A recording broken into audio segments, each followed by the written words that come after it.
بسم اللہ الرحمن الرحیم الحمد للہ رب العالمین والعاقبۃ للمتقین والصلاة والسلام علی سید الانبیاء والمرسلین وعلی آلہ وصحبہ واتباعہ اجمعین۔ اللہم آت محمدا الوسیلہ والفضیلہ وابعثہ مقاما محمودا الذی وعدتہ۔ اب چونکہ رمضان بس آیا ہی چاہتا ہے تو رمضان، حج اور جہاد، ان تینوں میں ایک چیز مشترک ہے کہ ان کا انتظار ہوتا ہے ساری رغبت کے ساتھ، تمام ذمہ داری کے احساس کے ساتھ۔ مطلب ان تینوں مواقع کی آمد کا ایک وقت جب رہ جاتا ہے تو اس وقت گویا مسلمان اپنے نفس کی ری کنڈیشننگ کا عمل شروع کر دیتا ہے۔ رمضان میں داخل ہونے سے پہلے، حج پہ جانے سے پہلے اور جہاد میں شریک ہونے سے پہلے۔ تو یہ خصوصاً یہ تین مواقع ایسے ہیں جو اپنے انتظار کو نفس کا کنڈیشنر بنا دیتے ہیں۔ تو آدمی ان کے آنے تک ایسا مخلصانہ اور عاشقانہ انتظار کرتا ہے ان کی آمد کا کہ وہ انتظار ہی آدمی کو ان تین مواقع میں اچھی طرح داخل ہونے کے لائق بنا دیتا ہے۔ تو رمضان بھی بس آیا ہی چاہتا ہے، تو اس کی مناسبت سے کچھ باتیں عرض کرنی ہیں۔ اور ان باتوں کا آغاز مثال کے طور پہ یہاں سے کیا جا سکتا ہے کہ اللہ تعالی نے ہمیں ایک مرتبہ خلق فرما دیا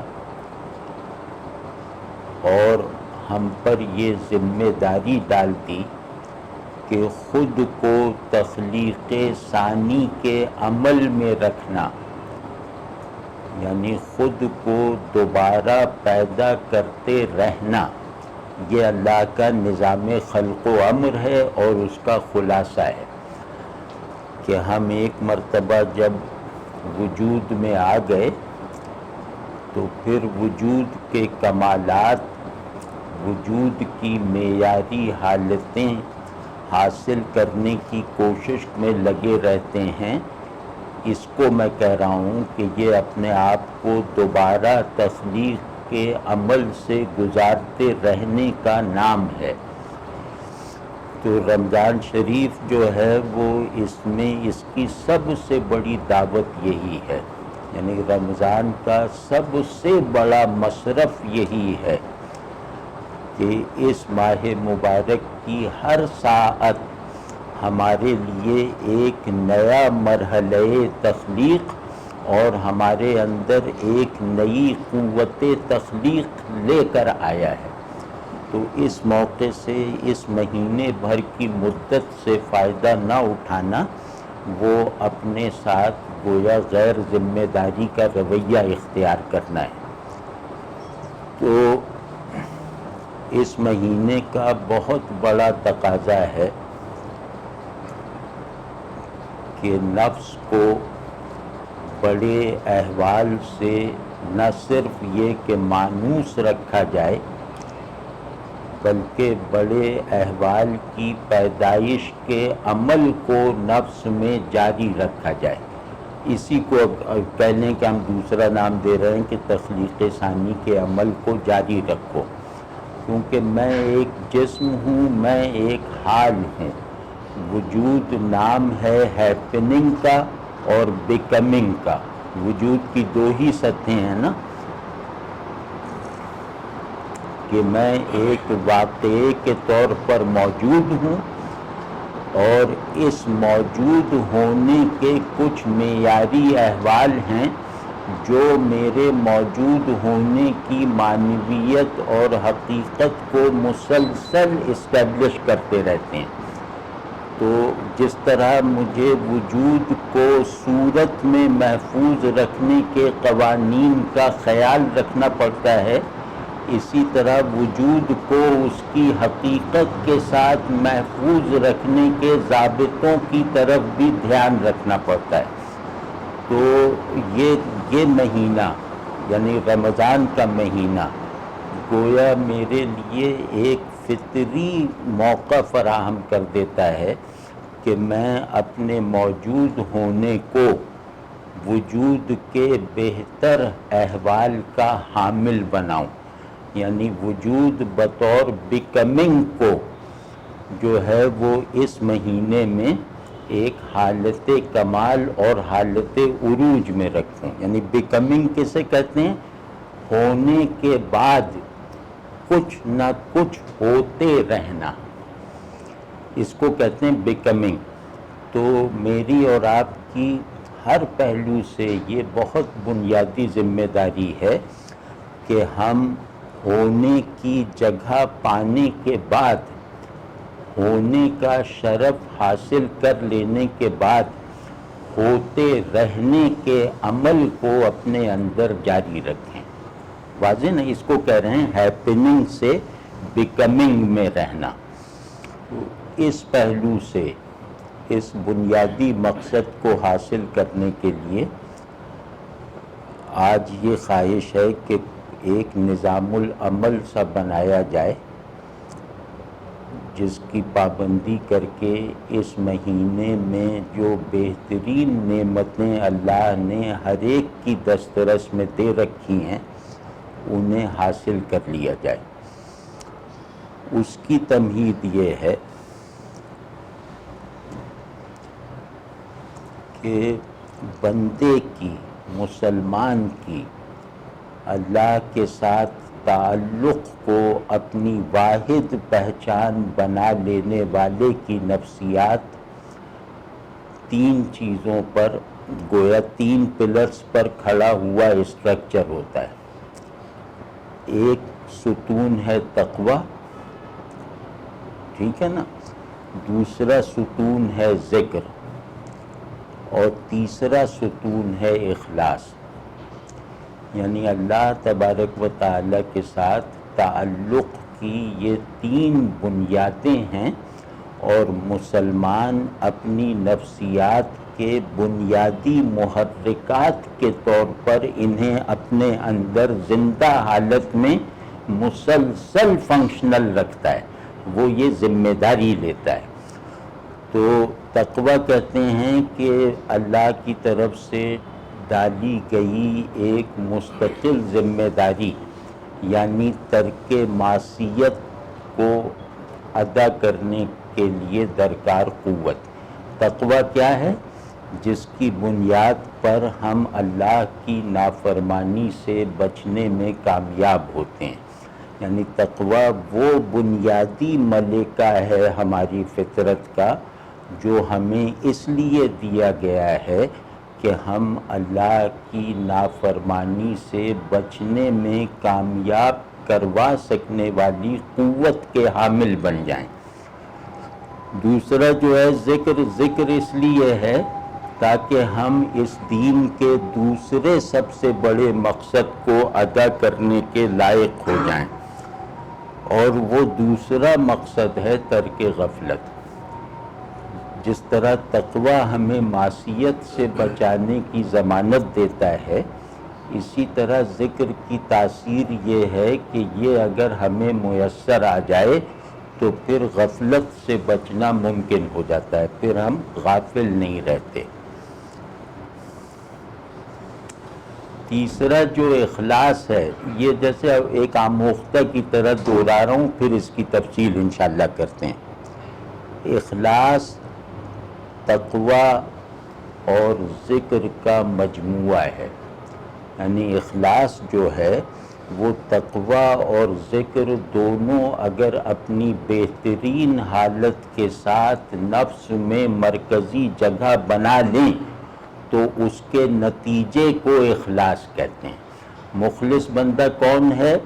جو تقوی کی مدد سے گناہ سے بچ رہا ہے اور ذکر کی رہنمائی میں غفلت سے آزاد ہے۔ تو جو ترک معصیت اور ترک غفلت کی ذمہ داریوں کو ادا کرنے میں کامیاب ہے، وہ اللہ کا مخلص بندہ ہے۔ واضح ہے نا؟ یعنی گویا تقوی اور اخلاص تقوی اور ذکر دو پروں کی طرح ہیں۔ یہ پر جس پرندے کو اڑاتے ہیں وہ پرندہ اخلاص ہے۔ تو یہ تین جو نفس ایمانی کے بنیادی ترین مستقل ترین احوال ہیں، یہ تینوں جو ہیں رمضان میں گویا اپنی پرورش اور اپنی تقویت کا پورا سامان کسی بڑے مجاہدے میں پڑے بغیر حاصل کر لیتے ہیں۔ تو اس مہینے میں اللہ کی طرف سے بخشی گئی اس آسانی سے فائدہ نہ اٹھانا وہ بہت بڑی نادانی ہوگی۔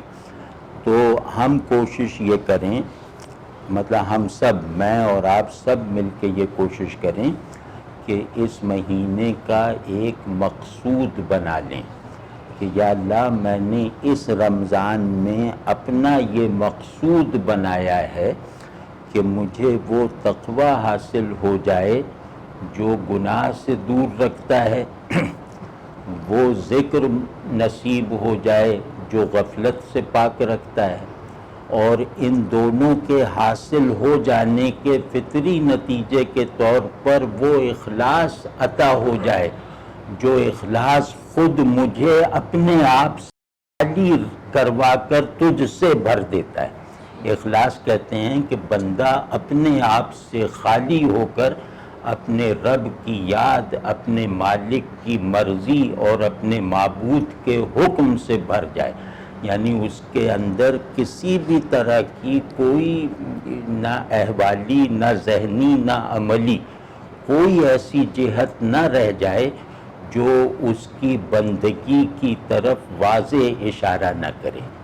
میری اور آپ کی کامیابی کیا ہے کہ میرا ہر عمل، میرا ہر حال اور میرا ہر خیال میرے عبداللہ ہونے پر ناقابل تردید شہادت دے۔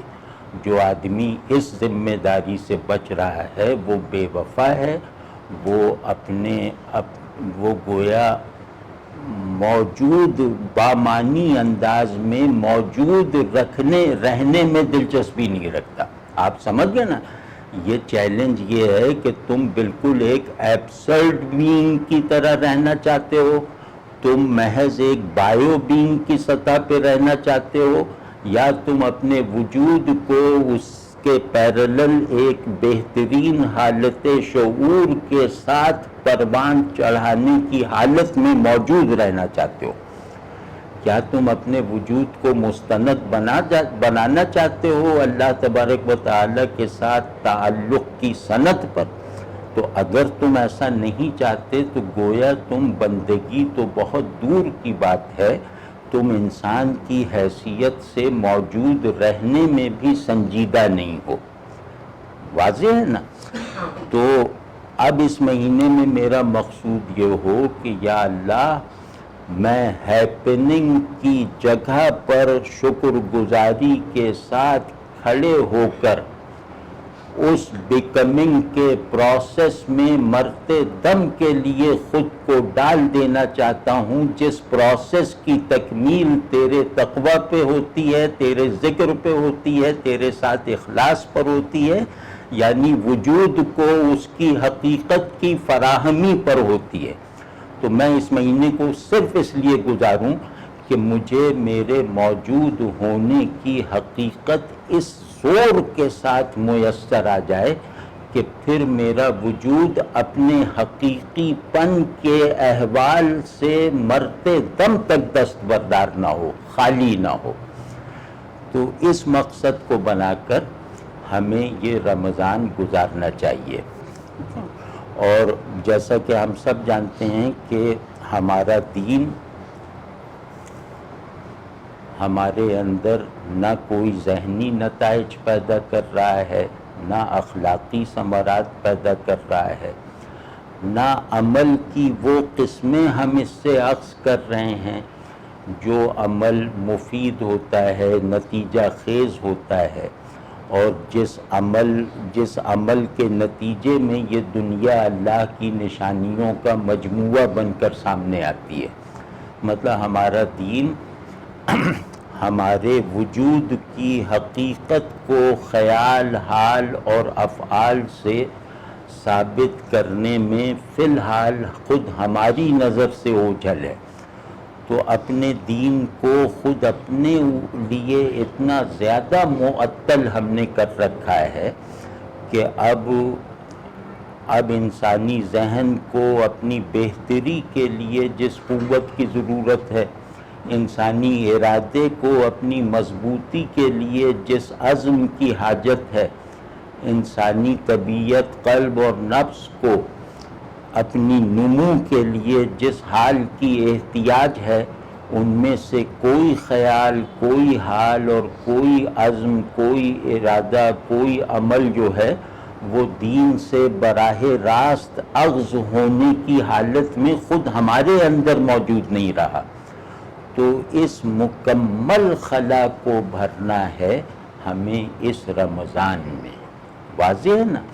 تو اس کے لیے مجھے کچھ مطلب تدبیریں آپ کی خدمت میں عرض کرنی ہیں، اور وہ اس پہلو سے بھی عرض کرنی ہے کہ ان تدبیروں پر میں بھی عمل کروں اور اس کا آپ کے سامنے وعدہ کروں، اور آپ سے بھی گزارش ہے کہ آپ بھی اس پر عمل کریں، اور تاکہ یہ کہ رمضان جو ہے وہ پردیسیوں کی طرح بن بلائے اجنبی مہمانوں کی طرح نہ گزرے، ایک جبر بن کے نہ گزرے، بلکہ ایسا لگے کہ اس زمانے میں جیسے اسپیس میں ہمارا ایک وطن ہوتا ہے، اسی طرح ٹائم میں بھی ہمارا ایک وطن ہوتا ہے۔ تو زمانے میں ہمارا جو وطن ہے وہ رمضان ہے، وہ اللہ تبارک و تعالی ہر سال ہمیں اپنے وطن زمانی میں پہنچاتا ہے، اور جس طرح اپنے وطن کے ساتھ تعلق کے جو فطری احساسات اور آداب ہیں وہ ہم سب جانتے ہیں، تو ہمیں وہ دعوت دیتا ہے کہ اپنے اس وطن زمانی سے، اپنے اس وطن روحانی سے میچ کرنے والے احساسات اور جذبات اور احوال پیدا کر کے دکھاؤ، اور ذرا بھی کوشش کرو گے تو وہ احوال کسی بڑے مجاہدے میں پڑے بغیر حاصل ضرور ہوں گے، یہ ضمانت ہے اس مہینے میں۔ تو اس کے لیے کچھ عرض کرنا ہے۔ تو جیسا کہ ہم بار بار عرض کرتے آئے ہیں کہ اللہ کی درست معرفت کے ساتھ اللہ کی محبت اور خشیت اپنے اندر بیدار رکھنا، یہ کل دین ہے۔ کل دین آیا ہے اللہ کے ساتھ تعلق کے تمام ضروری آداب تعلیم کرنے، اور ان آداب کا خلاصہ یہ ہے کہ اللہ کی درست معرفت کے ساتھ اس سے محبت کرو اور اس سے ڈرو۔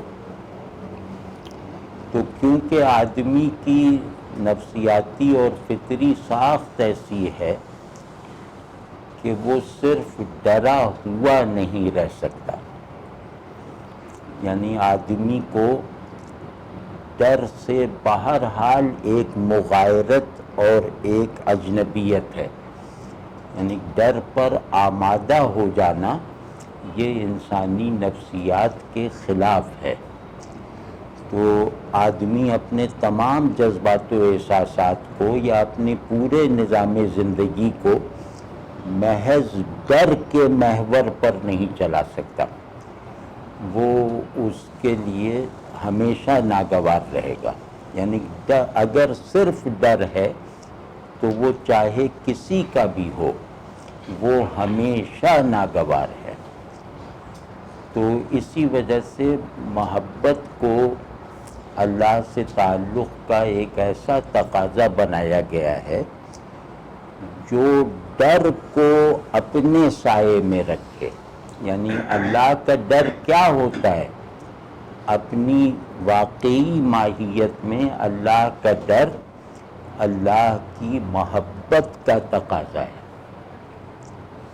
آپ سمجھ گئے نا؟ تو اللہ تبارک و تعالیٰ کے ساتھ تعلق کی جو پرائمری کیفیت ہے وہ محبت کی ہے. اور چونکہ ہم جانتے ہیں کہ محبت ممکن ہی نہیں ہے محبوب کے ڈر کے بغیر. جو جتنا محبوب ہوگا اس کے ساتھ میرے تعلق میں اس کو ڈرنے کا حال ضرور، اس سے ڈرنے کا حال ضرور شامل ہوگا.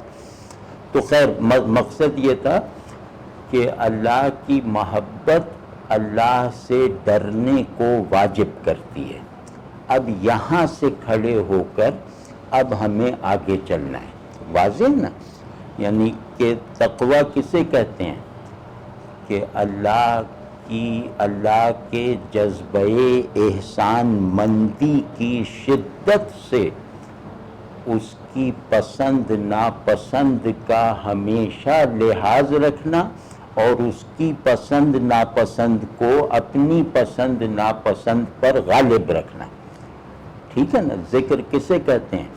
اللہ کے اس حضور کو جو اس کی محبت اور اس کی خشیت دونوں کو ایک حال کے طور پر محسوس کروائے. یار ہم اس ذات کے بندے ہیں جس سے تعلق کا ایک حال ہے اور اس ایک حال میں محبت اور خوف دونوں جمع ہیں. یہ صرف اللہ ہے جس کے تعلق کے حال میں محبت اور خشیت ایک ہی احساس کے دو حصے. اللہ کے سوا کوئی ایسا نہیں ہے جس سے محبت اور جس کا ڈر ایک ہی احساس کی طرح محسوس ہو. آپ سمجھے؟ تو یہ جو اللہ کی محبت اور اللہ کے ڈر کا ایک احساس میں ڈھل جانا ہے، یہ اصل میں ریئلائزیشن ہے کہ میں پورے طور پر ڈیپینڈ کرتا ہوں اپنے موجود ہونے کی تمام حالتوں میں اللہ پر. مکمل طور پر میری ڈیپینڈنس میرے لیے اچھی طرح ریئلائزڈ حالت میں موجود ہے. تو جس نے بھی اللہ تبارک و تعالیٰ کے ساتھ اس کی درست معرفت کے ساتھ اس کے تعلق کو اپنے اندر پیدا کر لینے میں کامیابی حاصل کر لی، اس کا سب سے مستقل، سب سے مرکزی، سب سے بنیادی حال ایک بلینڈ کی طرح ہوگا جو اس کی محبت اور اس کے خوف کے مل جانے سے تیار ہوتا ہے. یعنی اللہ کی محبت کا ایک جز بھی اللہ کے خوف سے خالی نہیں ہے. اللہ کے خوف کے صحرائے اعظم کا ایک ذرہ بھی اس کی محبت سے عاری نہیں ہے. تو یہ جو محبت اور خوف میں آئیڈینٹیکل ہو جانے کی حالت ہے، محبت اور خوف میں ایک حصی وحدت میں ڈھل جانے کی حالت ہے، یہ صرف تعلق باللہ کا خاصہ ہے. آپ کبھی غور کریں کہ اللہ سے ڈرنا ہو یا اللہ پہ مرنا ہو، یہ ازروے احساس لذیذ ہیں، نفس میں اطمینان کی حالت پیدا کرتے ہیں، نفس میں فخر کے جذبات پیدا. اس بات پہ مجھے فخر ہے کہ میں اللہ سے ڈرتا ہوں. آپ سمجھ گئے نا؟ تو یہ کیسی عجیب معجزاتی صورتحال ہے کہ اللہ کی محبت اور اللہ کی خشیت ازروے احساس ایک ہے، ازروے فہم دو ہے. محبت اور خشیت ذہن میں دو ہیں، احساس میں ایک ہیں. یہ معجزہ ہے، یہ اللہ تبارک و تعالیٰ کی طرف سے دکھایا گیا وہ معجزہ ہے جس کو ہر شخص ایکسپیرینس کر سکتا ہے. واضح ہے نا؟ تو اتنی بڑی معجزاتی فضا میں اتنے بڑے معجزاتی سانچے کی فراہمی کے ساتھ خود کو ان وجودی احوال میں ڈالنے سے ڈرنا جہاں تعلق باللہ کی یہ صورتیں اپنا ظہور کرتی ہیں اور ہمیں حاصل ہوتی ہیں، یہ انتہائی ناسمجھی کی بات ہے، یہ انتہائی خود آزاری کی بات ہے، اپنے آپ کو نقصان پہنچانے والی چیز ہے۔ تو اس جذبے سے اٹھیں کہ یا اللہ آپ کے تعلق کی ساری احساساتی تشکیل کا عمل بھی اس مہینے میں آپ کی توفیق سے مکمل کروں گا، اور اس کی تکمیل یعنی اللہ سے تعلق کے احساسات کی تکمیل کا صرف ایک راستہ ہے۔ اب آپ سمجھیں نا، دوسری بات میں عرض کر رہا ہوں۔ پہلی بات تو یہ ہو گئی کہ اس مہینے کو اس طرح دیکھو کہ اللہ نے تمہارے تصرف میں تمہاری مرضی کے پر چھوڑ دیا ہے کہ تم اپنی تشکیل جدید اور تخلیق نو کرتے رہو۔ انسانی اختیار کی کوئی حد نہیں ہے۔ آپ خود سوچیں کہ اللہ نے مجھے مکمل طور پر مختار اور آزاد اور اس قابل بنایا ہے کہ میں اپنی ہر سانس میں اپنے آپ کو نئے سرے سے تخلیق کرتا رہوں۔ یہ ہر آدمی کو یہ اختیار اللہ نے دیا ہے۔ تو اتنے بڑے اختیار کو کام میں نہ لانا یہ بے وقوفی کی بات ہے نا، کہ میں جھاڑو دینے کے اختیار کو تو کام میں لاؤں اور دنیا پہ حکومت کرنے کی قوت کو معطل رکھوں، یہ ناسمجھی کی بات ہے نا۔ آپ سمجھ گئے نا؟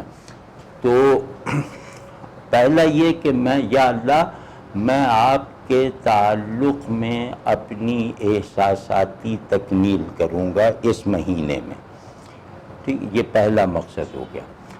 دوسرا مقصد یہ کہ یہ میں نے اپنی ایک سچی خواہش اور اپنا ایک صادق جذبہ تو بتا دیا کہ میں ایسا کروں گا، لیکن یہ کہ اب مجھے خیال آیا کہ میں ایسا کیسے کروں گا، تو اس کا بھی جواب اللہ ہی کی طرف سے فراہم شدہ ہے، اور وہ جواب یہ ہے اتباع سنت کے ذریعے سے۔ رسول اللہ صلی اللہ علیہ وسلم سے مزاجی مناسبت پیدا کیے بغیر تعلق باللہ کی کوئی شرط پوری نہیں ہو سکتی، نہ ذہنی شرط، نہ حسی شرط، نہ قلبی شرط، نہ روحانی شرط۔ یعنی تعلق باللہ اپنے ہر زاویے سے اس بات پر منحصر ہے کہ میں تعلق باللہ کے زندہ مجسمے کے ساتھ کتنی ہم آہنگی اور مناسبت رکھتا ہوں۔ یعنی تعلق باللہ کا کامل ترین مجسمہ رسول اللہ صلی اللہ علیہ وسلم ہے نا۔ تو یہ ممکن ہی نہیں ہے کہ اللہ سے تعلق کی کوئی بھی جہت، اللہ سے تعلق میں کام آنے والے بے شمار راستوں میں سے کوئی ایک راستہ بھی رسول اللہ صلی اللہ علیہ وسلم کو رہنما بنائے بغیر طے کیا جا سکتا ہو، اور یہ ساری کائنات پہ لازم ہے۔ یعنی یہ صرف انہی کے لیے ناممکن نہیں ہے جو رسول اللہ صلی اللہ علیہ وسلم پہ ایمان لائے، ان کے لیے بھی محال ہے جو رسول اللہ صلی اللہ علیہ وسلم کو جانتے بھی نہیں ہیں۔ یعنی آپ صلی اللہ علیہ وسلم کا مزاج اقدس ایک پرسنل شناخت رکھتا ہے اور ایک آفاقی حیثیت اور قانون کا درجہ رکھتا ہے۔ تو آپ صلی اللہ علیہ وسلم کے مزاج بندگی سے مناسبت پیدا کیے بغیر اللہ محض ایک تصور ہے، اور میرا تعلق باللہ محض ایک تصور میں بنایا ہوا نظام ہے۔ آپ سمجھ گئے نا؟ تو اس بات مطلب میں اس پہ زور دے کر کہہ رہا ہوں کہ رسول اللہ صلی اللہ علیہ وسلم ایک تاریخی وجود اور ایک آفاقی قانون ہیں۔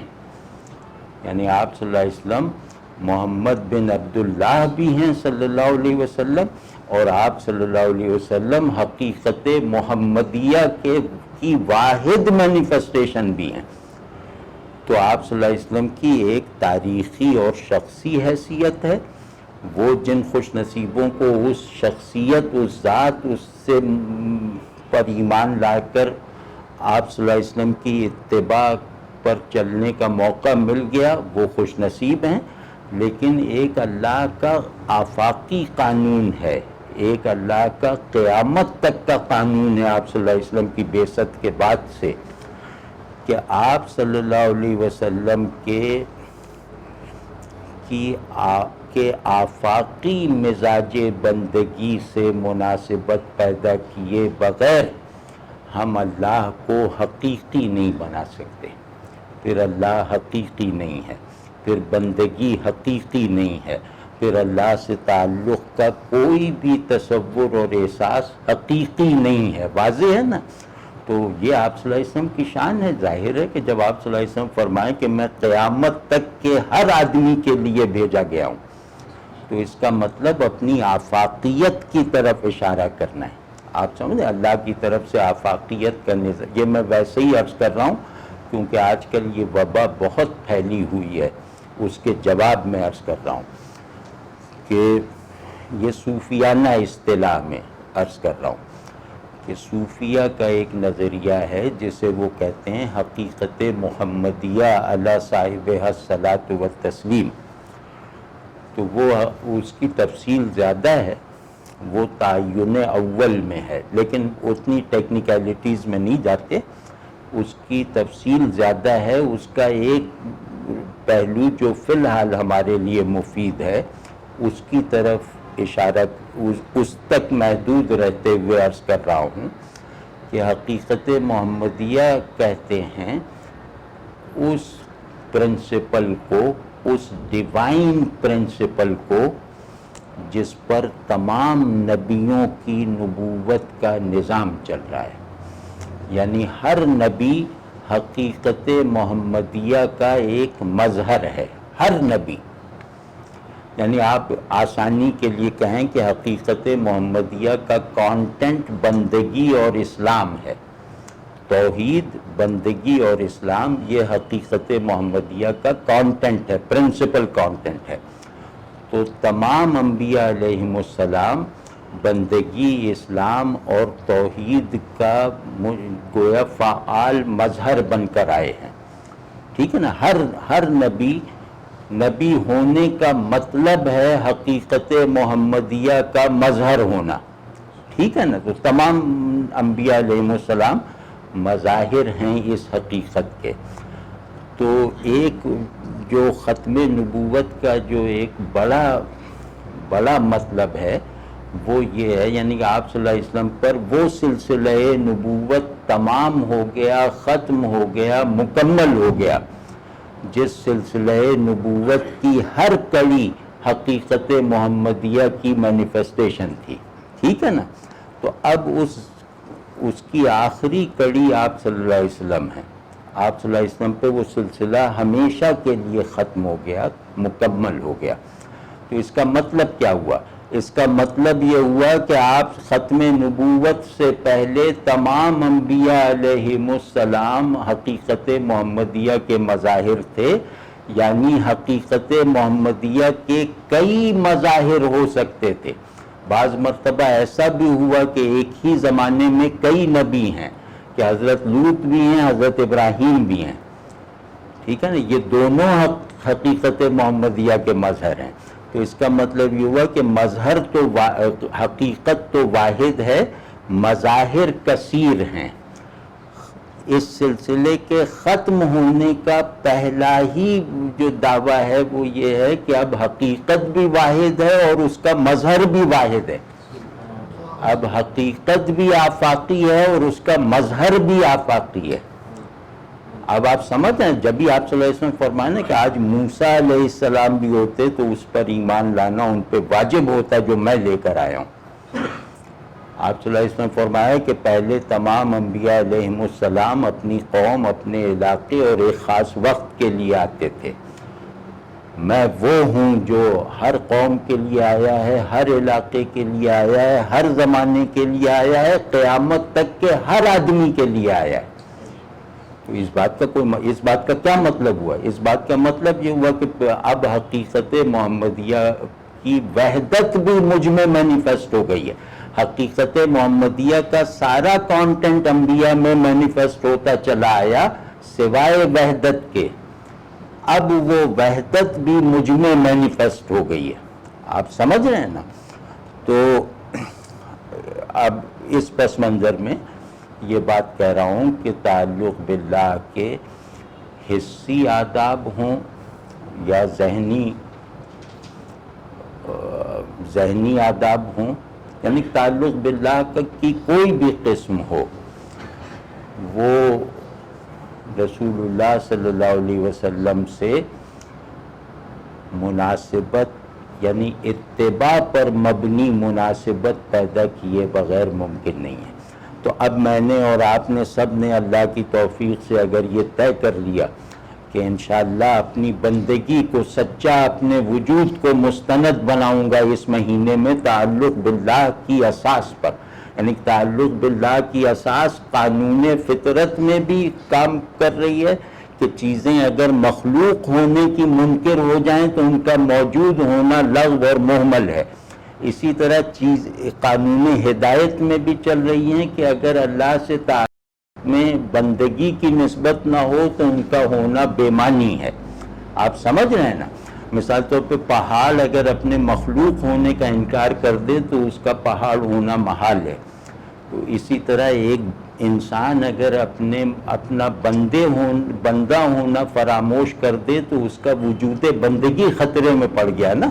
مجھے دونوں وجودوں کی حفاظت کرنی ہے، اپنے وجود جو عالم فطرت میں وجود ہے اس کی بھی حفاظت کرنی ہے، اور جو اللہ کے دوسرے عالم یعنی قانون ہدایت میں جو میرا وجود ہے اس کی بھی حفاظت کرنی ہے.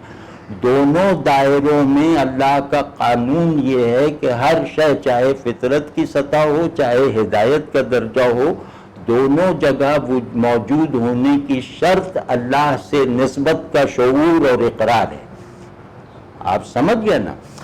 تو اب مجھے اتنا بڑا مقصد حاصل کرنا ہے، تو اس مقصد کو حاصل اسی ذات سے کروں گا جس ذات کی وساطت سے یہ مقصد مجھ تک پہنچائے. ٹھیک ہے نا؟ تو کیونکہ اللہ کا پیغام بر جو ہوتا ہے وہ خود مجسم پیغام ہوتا ہے. آپ سمجھیں، قرآن اپنے تمام آئیڈیلز کے ساتھ رسول اللہ صلی اللہ علیہ وسلم کا ایکچول سیلف ہے. آپ سمجھیں نا؟ اور قرآن سے تو غلط فہمی کی گنجائش ہے. آئیڈیلز کے بیان سے سمجھنے میں غلطی عین ممکن ہے، لیکن آئیڈیلز کے لیونگ ڈسپلے میں غلط فہمی کی گنجائش نہیں ہے. ٹھیک ہے؟ قرآن نے اپنے آپ کو حجت آپ صلی اللہ علیہ وسلم کی ذات میں بنایا ہے. تو اب ہمیں یہ دیکھنا ہے کہ اس مقصد کو ظاہر ہے کہ ہمیں حاصل کرنا ہے. مقصد ہمارا یہ ہے کہ یا اللہ میرا سارا نظام احساسات، میرے نفس کے تمام محرکات اور داعیات آپ کے تعلق کی اساس پر قائم ہو جائیں. اس سے بڑا کیا مقصد ہو سکتا ہے؟ آپ ہی ایسے محبوب بن جائیں کہ ہر محبت اس میں ضم ہو جائے. ٹھیک ہے نا؟ تو اب اس مقصد کو حاصل کرنے کے لیے ضروری ہے کہ ہم رسول اللہ صلی اللہ علیہ وسلم سے مزاجی مناسبت پیدا کریں. یعنی آپ صلی اللہ علیہ وسلم ایک جہت سے کامل شعور بندگی ہیں اپنے ارشادات میں، ایک جہت سے کامل وجود بندگی ہیں اپنے اخلاق و احوال میں. تو میں آپ صلی اللہ علیہ وسلم سے کو ذوق بندگی میں نمونہ بنا لوں. میں آپ صلی اللہ علیہ وسلم کے اخلاق حسنہ اور مزاج بندگی سے جتنی مناسبت پیدا کرتا چلا جاؤں گا، یعنی مصلی پر آپ صلی اللہ علیہ وسلم کے احوال سے اور بازاروں میں آپ صلی اللہ علیہ وسلم کے اخلاق سے جتنی بھی مناسبت پیدا کرتا چلا جاؤں گا، اتنا اس مقصد کو حاصل کر لینے کا یقینی راستہ مجھ پہ کھلتا چلا جائے گا. اور آپ صلی اللہ علیہ وسلم کی ایک کیا شان ہے کہ آپ صلی اللہ علیہ وسلم کی وجہ سے حق پرکشش ہے. یعنی حق میرے لیے پرکشش ہو ہی نہیں سکتا جب تک رسول اللہ صلی اللہ علیہ وسلم سامنے نہ ہو. آپ صلی اللہ علیہ وسلم کی یہ شان ہر آدمی کے تجربے میں ہے کہ کوئی بھی عمل اگر تمہیں فرض کیا تہجد کے لیے اٹھے ہو اور تہجد تمہیں مشکل محسوس ہونے لگے تو اس وقت رسول اللہ صلی اللہ علیہ وسلم کو یاد کر لو کہ آپ صلی اللہ علیہ وسلم بھی تہجد پڑھتے تھے، اہتمام کے ساتھ پڑھتے تھے اور یہ کرتے تھے. تو ایک دم تہجد جو ایک بوجھ کی طرح تمہیں لگ رہی تھی وہ گویا پھول کی یعنی جنت کے میں کھلنے والے گلاب کے پھول کی پتی سے بھی زیادہ ہلکی ہو جاتی ہے. یعنی آپ صلی اللہ علیہ وسلم کا حوالہ ہی بندگی کے تمام فرائض کو مرغوب اور پرکشش بنا دیتا ہے. آپ سوچیں نا کہ آخرت میں آپ صلی اللہ علیہ وسلم کی شفاعت اگر حوالہ نہ بنے تو ہم لوگوں سے تو شدت خوف کی وجہ سے اگلا سانس نہ لیا جائے. یہ آپ صلی اللہ علیہ وسلم کی رحمت للعالمینی اور شافع المذنبینی کا اعجاز ہے نا کہ آپ صلی اللہ علیہ وسلم نے جہنم کے تصور کو بھی ہمارے لیے سبک بنا دیا ہے. آپ صلی اللہ علیہ وسلم نے اللہ کے لیے قربانیاں دیتے رہنے کے عمل کو بھی ہمارے لیے خوشگوار بنا دیا ہے.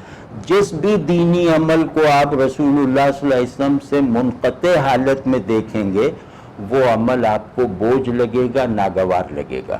اور جیسے ہی اس عمل کو رسول اللہ صلی اللہ علیہ وسلم کی نسبت میسر آ جائے گی ویسے ہی وہ عمل خوشگوار اور پرکشش لگنے لگتا ہے. تو بدعت کا ایک بڑا نقصان یہ ہے کہ یہ دین کو ناگوار بنا دیتی ہے یا یہ دین کو پرکشش اور خوشگوار بنانے کے لیے رسول اللہ صلی اللہ علیہ وسلم کو کافی نہیں سمجھتی. یعنی یہ اللہ کو محبوب بنانے کا دعویٰ لے کر اس محبت کو کافی سمجھتی ہے جس محبت کو اپنے ثبوت کے لیے رسول اللہ صلی اللہ علیہ وسلم کی محبت کی ضرورت نہ ہو. تو بدعت رسول اللہ صلی اللہ علیہ وسلم سے ویسی ہی بے وفائی ہے جیسی شرک اللہ سے ہے. آپ سمجھیں نا جو بدعت کرتا ہے وہ ویسا ہی غدار ہے آپ صلی اللہ علیہ وسلم کا جیسا کہ شرک کرنے والا الہ واحد کے ساتھ غدار ہے. تو اب آپ سوچیں مجھے تو یہ دو ذمہ داریاں دی گئی ہیں نا. مسلمان ہونے کا مطلب کیا ہے کہ اللہ سے وفادار رہو اس کی توحید کی حفاظت کے ساتھ اور رسول اللہ صلی اللہ علیہ وسلم سے وفادار رہو آپ صلی اللہ علیہ وسلم کی سنت کی حفاظت کے ساتھ. سمجھ تیسرا تو تیسری کوئی راستہ نہیں، کوئی چوائس نہیں. تو خیر تو اس میں عرض یہ کرنا تھا کہ آپ صلی اللہ علیہ وسلم کے اخلاقی وجود یعنی آپ صلی اللہ علیہ وسلم کی جو سنت اخلاق ہے اس کے دو حصے ہیں جسے اسوہ حسنہ کہتے ہیں. اس کے دو حصے ہیں واضح. اخلاق کسے کہتے ہیں؟ تعلق کے آداب کو آمادگی کے ساتھ قبول کر کے اس سے مطابقت رکھنے والے رویے اور اعمال اختیار کرنا. اس کو کہتے ہیں اخلاق. اخلاق سائنس آف ریلیشن شپ ہے، ٹھیک ہے نا. تو اخلاق کا مطلب کیا ہے کہ اللہ کے ساتھ میرا اخلاق اور اللہ کے بندوں اللہ کی چیزوں اپنے نفس کے ساتھ میرا اخلاق یعنی میرے تعلق کا نظام ہے اخلاق. تو آپ صلی اللہ علیہ وسلم کی اخلاقی سنتوں کو غور سے دیکھیں. اس میں انشاءاللہ کتابیں دیکھنے کی زیادہ ضرورت نہیں ہے.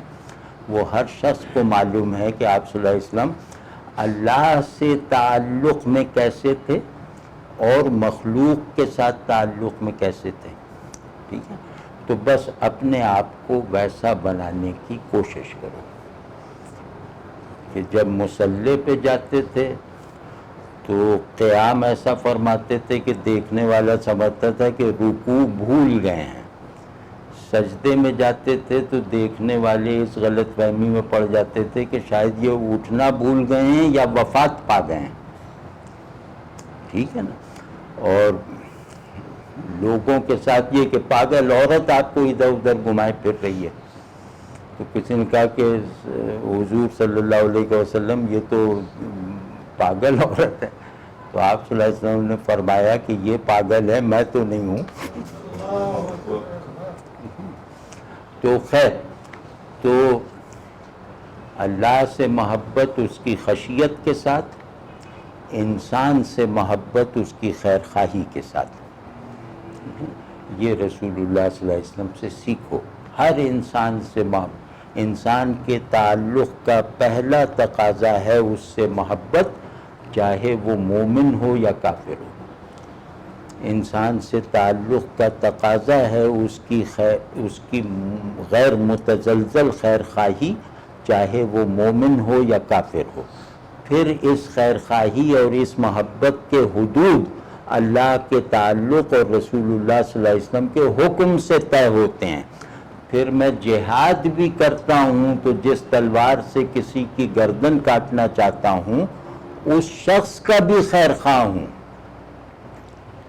آپ سمجھ رہے ہیں نا؟ تو ان دو چیزوں کو رسول اللہ صلی اللہ علیہ وسلم سے سیکھیں اور ان چیزوں کو اپنے نفس کا واحد کنڈیشنر بنائیں۔ یعنی مجھے اللہ نے ایک وجود بندگی بنا کر خلق فرمایا ہے، اس وجود بندگی کا نظام چلانے والی تمام قوتیں میں رسول اللہ صلی اللہ علیہ وسلم سے اخذ کرنے کا پابند ہوں۔ تو اب اس رمضان میں ذرا کرنا کہ آپ صلی اللہ علیہ وسلم کے اسوہ حسنہ کو اپنی بساط، اپنی اوقات کے مطابق اپنے اندر جذب کرنے کی ہر سانس میں ایک نئی کوشش اور خواہش کرنی ہے۔ تو پھر دیکھنا کہ کیا ہوتا ہے۔ ذرا رمضان جب شروع ہونے سے پہلے 1-2 دن پہلے کہیں بھی کسی کتاب میں دیکھ لو کہ آپ صلی اللہ علیہ وسلم رمضان کس طرح گزارتے تھے، تو اب ایک رہنمائی کا پورا نظام فراہم ہو گیا نا۔ اسلام رمضان اس طرح گزارا کرتے تھے، بس اس طرح رمضان گزارو۔ تو واضح ہو گئی یہ بات۔ اب کچھ چھوٹی چھوٹی عملی احتیاطیں ہیں، وہ جیسے نمبر 1 نمبر 2 کہہ کے کی طرح عرض کرتا ہوں۔ ایک تو یہ کہ رمضان میں جس قدر روزہ رکھنا ضروری ہے اسی قدر انفاق کرنا ضروری ہے۔ یعنی جس نے رمضان حالت فیاضی میں نہیں گزارا اس نے اپنے روزے کو ناقابل اعتبار بنا لیا۔ انفاق کسے کہتے ہیں؟ فی سبیل اللہ کی جہاں قید آ جائے نا کہ میں یہ اللہ کے راستے میں خرچ کر رہا ہوں، اس کا مطلب ہے کہ جس پہ بھی خرچ کر رہا ہوں اسے اپنا محسن سمجھتا ہوں، بڑا بن کے اسے نہیں دے رہا، بلکہ وہ میرا کم محتاج ہے، میں اس کا زیادہ محتاج ہوں۔ کیونکہ رمضان کے ایک بہت بڑے فریضے کو ادا کرنے میں اس نے میری مدد کی ہے نا، کہ اگر لینے والا نہ رہے تو دینے کا عمل غائب ہو جائے گا نا، دینے کی فضیلت چلی جائے گی۔ تو انفاق فی سبیل اللہ جہاں بھی آئے، انفاق فی سبیل اللہ، اللہ کے راستے کا حوالہ جہاں بھی آئے وہاں یہ سمجھو کہ لینے والا اونچی جگہ پہ بیٹھا ہے، دینے والے کو جھک کے دینا چاہیے۔ اصل میں احساس محتاجی دینے والے میں ہونا چاہیے، لینے والے میں نہیں۔ اس اسپرٹ کے ساتھ رمضان انفاق کے بہاؤ میں گزارو۔ یعنی آپ صلی اللہ علیہ وسلم سے زیادہ سخی کون ہو سکتا ہے؟ زیادہ نعوذ باللہ زیادہ کا کیا ذکر، آپ صلی اللہ علیہ وسلم کے قریب قریب سخی بھی کون ہو سکتا ہے؟ لیکن آپ صلی اللہ علیہ وسلم ہی کے شمائل اور اس میں آتا ہے کہ رمضان میں آپ صلی اللہ علیہ وسلم کی سخاوت تیز ہواؤں کی طرح ہو جاتی تھی۔ یعنی رمضان میں وہ 11 مہینے کی بے مثل سخاوت میں بھی جس میں اضافے کی گنجائش نہیں تھی، آپ صلی اللہ علیہ وسلم اس میں بھی اضافہ فرما دیتے تھے۔ ٹھیک ہے نا؟ تو انفاق کے ساتھ رمضان گزارنا، اور انفاق کا طریقہ ایک جو سب سے معمولی اور سب سے نچلے درجے کا انفاق ہے وہ یہ ہے کہ جتنا خرچ تمہارا ایک دن پر آئے، ایک دن کی سحر و افطار پہ آئے، کم از کم اتنا پیسہ اللہ کی راہ میں دو، کم از کم، یہ کم سے کم ہے۔ اور جتنا خرچ عید کے اہتمام میں آئے اتنا خرچ کر دو چاند رات کے دن، سمجھ گئے نا؟ یہ کم سے کم ہے، اس کے نیچے بخل ہے، اس کے نیچے سنگ دلی ہے، واضح ہے نا؟ اور ایک رسول اللہ صلی اللہ علیہ وسلم کا عمل ہے، وہ اس سارا سال میں کرنا چاہیے لیکن اس مہینے میں کرو تو ایک جیسے رمضان گزارنے کی اسپرٹ پیدا ہو جائے گی۔ وہ یہ ہے کہ دیکھو گے کہ بہت سے غریب لوگ، بہت سے ضعیف لوگ چادر بچھائے ہوئے، تھوڑے سے پھل رکھے ہوئے بیچ رہے ہوتے ہیں، یا کوئی معمولی سا ٹھیلا چھابا لگائے ہوئے، تو ان کے پاس جاؤ، ان کے اس مال کا سودا کرو، جو بھی مول بھاؤ کرنا ہے کرو، اور اس کے بعد اس کی قیمت انہیں دو، اس کو اپنے اس پہ ہاتھ لگاؤ، اس کو اپنی ملکیت بناؤ، اور وہ انہیں واپس کر دو کہ یہ میری طرف سے تحفہ ہے، اور فوراً چلے جاؤ۔ تو یہ بھی رمضان میں بار بار کرنے کا عمل ہے، واضح ہے نا؟ اور یہ نمبر 1 ہوا۔ نمبر 2 یہ ہے کہ افطار سے پہلے کے کچھ منٹ اور افطار کے بعد کے کچھ منٹ یہ اس دن کا خلاصہ ہیں۔ یہ جو کچھ وقت ہے نا آدھے گھنٹے کا، مثال طور پہ 20 منٹ افطار سے پہلے، 10 منٹ نماز کے بعد، یہ وقت وہ ہے جو یہ ڈیسائیڈ کر دیتا ہے کہ آپ نے روزہ رکھا ہے یا نہیں۔ اس وقت کو خوب دھیان کے ساتھ گزارو، خوب حالت ذکر میں گزارو، ورنہ اکثر یہ ہوتا ہے کہ لوگ افطار کے وقت گویا پنجرے سے نکل آتے ہیں، گویا ایک قید سے چھوٹ جاتے ہیں، ایک بوجھ کی طرح روزہ اتار کے پھینک دیتے ہیں اور گویا اپنا سارا روزہ غارت کر لیتے ہیں۔ تو افطار کے بعد کے 10 منٹ پوری یکسوئی اور حالت ذکر میں گزارنے کا اہتمام کرنا، تاکہ جو تم نے 10-12 گھنٹے کی مشقت کی ہے اس کی اجرت مل جائے۔ افطار کے بعد اس دن کے روزے کی اجرت اللہ دیتا ہے، تو اجرت دینے کے وقت میں ادھر ادھر نہ ہونا، سمجھ گئے نا؟ تو تیسرا جو بہت بڑا بس وہ ضرورت ہے وہ ہے قیام اللیل۔ تو آج کل تراویح کا معیار اکثر مسجدوں میں اچھا نہیں ہے، تو تراویح جو ہے وہ قیام اللیل کو دل کے جذبے بندگی سے ہم آہنگ نہیں کر پاتی، یعنی تراویح کی خراب کوالٹی۔ تو تراویح کو کافی نہ سمجھو رات کی عبادت کے طور پر، اس کے بعد بھی 2-4 نفلیں پڑھو، آدھا پون سپارہ پڑھو، سمجھ گئے؟ تو قیام اللیل ہو جائے گا۔ اور اسی طرح سحری کے وقت کو حالت ذکر میں گزارو، سحری کے وقت کو ان فکروں میں نہ گزارو کہ پانی زیادہ پی لوں، فلاں چیز ٹھنڈی ہے وہ کھا لوں تاکہ پیاس نہ لگے۔ یہ تو گویا آگے روزے میں جانے سے انکار کرنا ہے، یہ تو گویا یہ کہ اللہ کے آگے زیرہ اور وہ کیا نام ہے سپر لے کے جانا، تو یہ سب نہیں، اس کو حالت ذکر میں گزارو۔ تو یہ جناب کر لیجئے۔ اور ایک آخری بات یہ ہے کہ جیسے ہمارے ایک بزرگ فرماتے تھے کہ چاند رات کو صرف ایک ابلیس آزاد نہیں ہوتا، روزے داروں کی اکثریت بھی آزاد ہوتی ہے۔ تو چاند رات کو جتنی بےہودگی ہوتی ہے اتنی سارا سال نہیں ہوتی، تو وہ اسی وجہ سے نا کہ یہ سب لوگ آزاد ہو جاتے ہیں، یہ سب گویا رمضان میں قید میں تھے، یہ سب آزاد ہو جاتے ہیں۔ تو اسی وجہ سے حدیث شریف میں چاند رات کی بہت فضیلت آئی ہے۔ تو چاند رات کا جو جتنا بیداری کا حصہ ہے وہ اہتمام کے ساتھ عبادت میں گزارو، وہ اہتمام کے ساتھ دعاؤں میں گزارو کہ یا اللہ میرے روزے قبول بھی کر لینا، اور ان روزوں کو میری آئندہ زندگی بدلنے کا ذریعہ بھی بنا دینا. ٹھیک ہے، یہ آخری بات ہے رمضان کے لیے.